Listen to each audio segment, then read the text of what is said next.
केदार भूमि में स्थित कालीमठ मंदिर 52 सिद्धपीठों व 108 शक्तिपीठों में एक पौराणिक मंदिर है। कालीमठ मंदिर तंत्र व साधना की दृष्टि से कामाख्या व ज्वालामुखी मंदिर के समान ही अत्यंत उच्च कोटि का है। भागवत कथा में लिखा है कि इसी क्षेत्र के मनसूना नामक स्थान में दो बड़े बलशाली राक्षस शुंभ और निशुंभ रहा करते थे। इन दोनों राक्षसों ने जनता को परेशान करने के साथ ही कई निर्दोष लोगों को मार डाला था।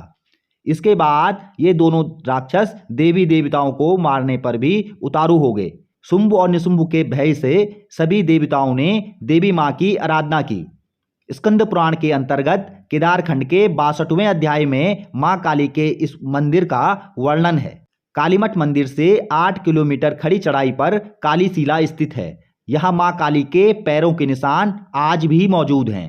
इसी स्थान पर काली मां 12 वर्ष की कन्या के रूप में अवतरित हुई थी। इसके बाद मां काली ने शुंभ और निशुंभ राक्षसों का संहार कर उनके भय से आम जन व देवताओं को मुक्ति दिलाई।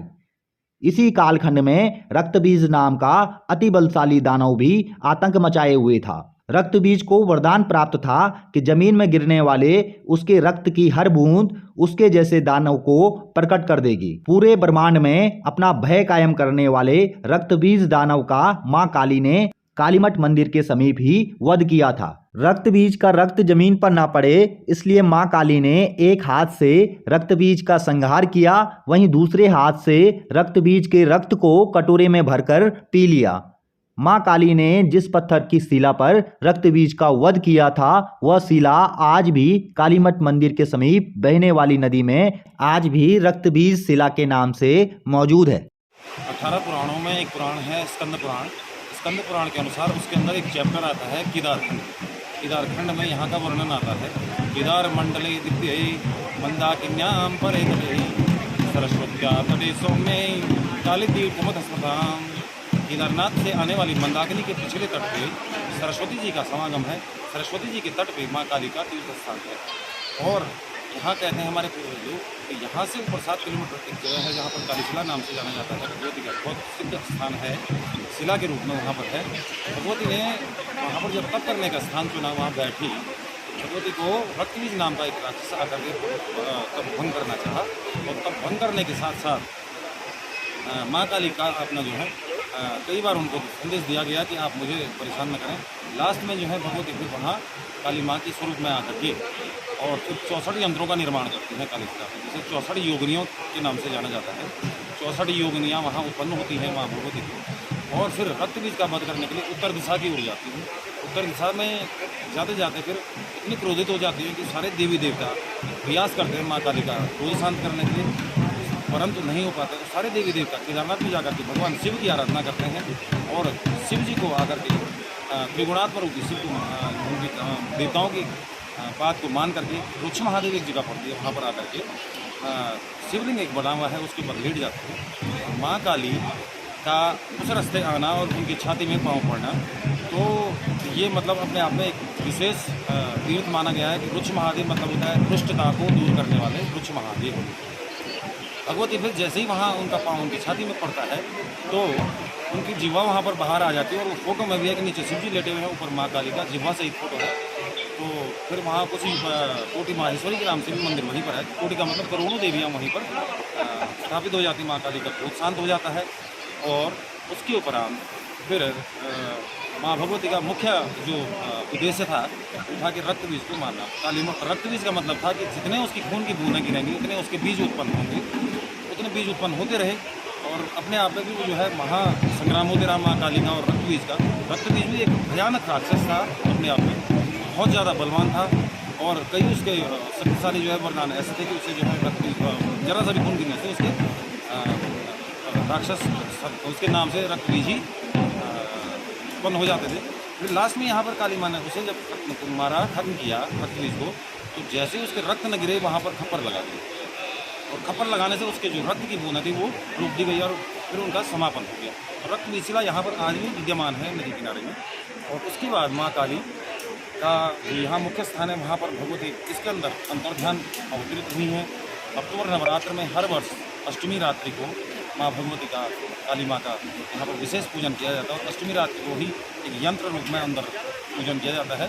उस दिन आश्विन नवरात्र की अष्टमी रात्रि को वो यंत्र हटा करके और भगवती का अंधेरे में, क्योंकि माँ काली का जो स्वरूप है, देवियों का जो स्वरूप है हमारे पूरे भारतवर्ष में, उसे जो है स्नान के टाइम कोई भी नहीं, किसी को भी अनुमति नहीं होती है देखने की। ये हमारे भागवत और पुराणों में भी कहा गया है। तो भगवती का जो स्नान करवाते हैं सारे अंधेरे में करवाते हैं और फिर माँ लक्ष्मी जी की डोली का आकर के यहाँ पर शुद्धता से पूजन करवाना, 4 प्रहर की पूजन कराना, 9 बजे से 12 बजे तक पूजन करवाते हैं। बड़ा अच्छा मेला और कल रात्रि पूजन नवरात्रों में बड़े अच्छे यहाँ पर लोग अपनी मनोकामना के साथ साथ आते हैं और बड़े खुश होकर के अपनी कामनाओं का गुणगान करते हैं।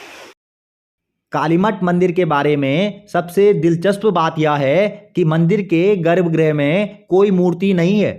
मंदिर के अंदर भक्त कुंडी की पूजा करते हैं और कुंड रजतपत्र श्री यंत्र से हमेशा ढका रहता है। और वर्ष में केवल श्राद्धे नवरात्रि में अष्टनवमी के दिन इस कुंड को खोलकर दिव्य देवी को बाहर ले जाया जाता है और मध्य रात्रि में देवी माँ की पूजा की जाती है। कालीमठ मंदिर सबसे ताकतवर मंदिरों में से एक है। यहाँ आदि शक्ति के रूप में माँ काली की पूजा की जाती है। कालीमठ में देवी माता काली अपनी बहनों माता लक्ष्मी और माता सरस्वती के साथ विराजमान है। यहाँ महाकाली के साथ ही श्री महालक्ष्मी और श्री महासरस्वती के 3 पौराणिक भव्य मंदिर भी मौजूद हैं। जब माता ने रक्त बीज का वध किया था उसके पश्चात माता अंतर्ध्यान हो गई। जब माता अंतर्ध्यान हो गई तो कुंड के जो अंदर माता जी हैं वो जो ऊपर देख रहे हैं काली का यंत्र है जिसकी यहाँ पे पूजा होती है। सारी जगह मूर्ति रहती है, यहाँ पे यंत्र की पूजा की जाती है। यहाँ पे 3 शक्तियाँ हैं, महाकाली, माँ लक्ष्मी और माता सरस्वती। तीनों देवियों की पूजा यहीं पे होती है, जिसके रूप में ये यंत्र बनाया गया है। इस यंत्र की क्या विशेषता है? मतलब इसी यंत्र, ये काली यंत्र है जिसकी यहाँ पे पूजा की जाती है। ये विशेष पूजा में आता है, अभिषेक हो गया और पंच पूजा में आता है। जो तंत्र मंत्र के दुनिया में वो होते हैं वो भी क्या यहाँ पे आते हैं तंत्र मंत्र? जैसे माता काली घाट में होता है तंत्र मंत्र, तो ये जो तंत्र मंत्र होता है यहाँ पे भी सिद्धि प्राप्त होती है। ये 52 सिद्ध पीठों में एक सिद्ध पीठ है, इसलिए यहाँ पे तंत्र मंत्र। मान्यता है कि यहाँ माँ काली के दर्शन मात्र से भक्तों की सभी मनोकामनाएं पूर्ण होती हैं।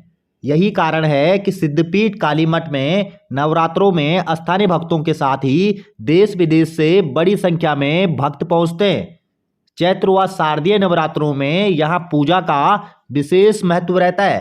मैं रहने वाला तो लखनऊ का हूँ और मैं इस समय सामुदायिक स्वास्थ्य केंद्र अश्विनी में कार्यरत हूँ।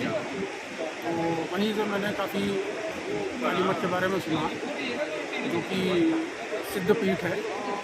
तो आज माता रानी की कुछ ऐसी कृपा रही कि मैं नवरात्र के पहले दिन ही माता रानी का आशीर्वाद।